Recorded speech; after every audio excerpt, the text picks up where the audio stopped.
નમસ્તે, મારું નામ છે વસરા ખુશાલી. અને મારું નામ છે સિસોટિયા અંજલિ.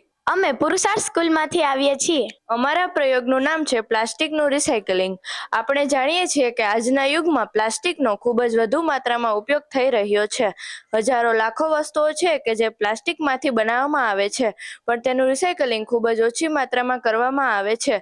લોકો તે પ્લાસ્ટિકને સળગાવે છે અને તેનું રિસાયકલિંગ કરવાનો પ્રયત્ન કરે છે, પણ તેના કારણે ધુમાડો થાય છે અને તે ધુમાડો વાતાવરણને પ્રદૂષિત કરે છે. અને જો તે ધુમાડો માણસના ફેફસાની અંદર જાય છે તો ફેફસાના રોગો પણ થઈ શકે છે.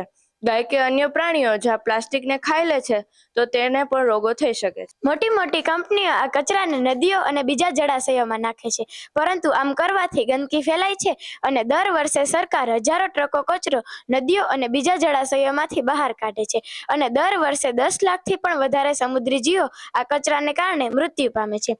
અને જો આપણે પ્લાસ્ટિકને ખાડો ખોદી અને દાટીએ તો આપણે બધાને ખબર જ છે કે પ્લાસ્ટિકના એક સામાન્ય કપને વિઘટન પામતા 80 થી 90 વર્ષ લાગી જાય છે.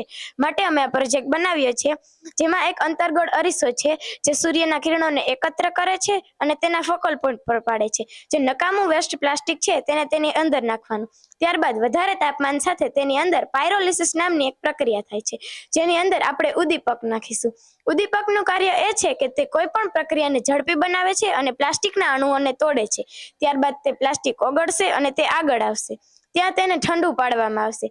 ત્યાંથી પેટ્રોલ, ડીઝલ, એલપીજી ગેસ વગેરે મેળવવામાં આવશે અને વધેલો જે બ્લેક કાર્બનનો કચરો હશે તેના દ્વારા આપણે રોડ, રસ્તા, બ્લોક વગેરે બનાવી શકીએ છીએ.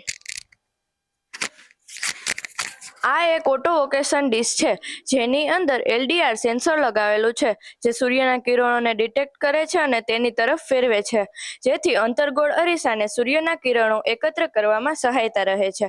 આમાં અમે એક સોલાર પ્લેટ ફિટ કરેલ છે જે સૌર ઉર્જાથી વીજળી બનાવે છે. તેનો ઉપયોગ અમે આ પ્રયોગમાં કર્યો છે, એટલે કે અમારો પ્રયોગ સંપૂર્ણ રીતે સૌર ઉર્જાથી ચાલતો પ્રયોગ છે. અમારો પ્રયોગ શાંતિપૂર્વક સાંભળવા પુરુષાર્થ પરિવાર વતી આપનો આભાર.